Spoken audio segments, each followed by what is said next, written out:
as the dates approach a few days to go, we have to preach this message. We have to post this video adjacent.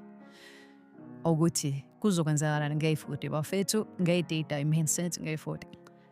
Bafethu asenze njengoba esho. Please. Cosetta kufuna lesione into enhle kanje. Awufuna balisione. Bayuse pressure. When watcha ukuthi bayuse pressure. Bayuse pressure. So don't ruin it. Ngithi sengomhla ka-30 June yangizwa. Yebo. Ngithi ubani? Ngizwe kahle ngithi. Ngifuna ngenzele into eyodwa nje ngomhla ka-30 June noma sibe u2. Ngomhla ka-30. Sihola mama. Akhona oyedwa engicela ukuthi aye esitolo ayolutha niyezwa?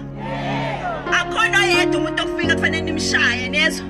Ngoba the minute nibashaya uzobuka thina kuthiwa hawu Nkosi yami i-alarms zenkosi ishayiwe Jesu, oh shame, ama-South Africa ama-vigilante.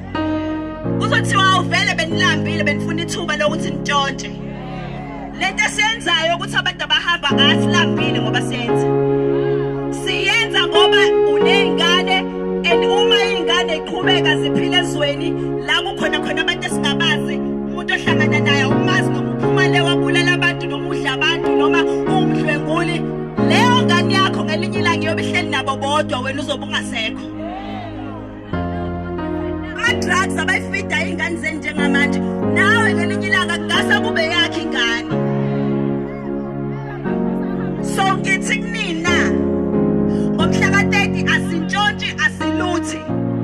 Into esiyenza ngomhla ka-30 siyabatshela nje kahle uhulumeni wethu ukuthi sithi abenzeni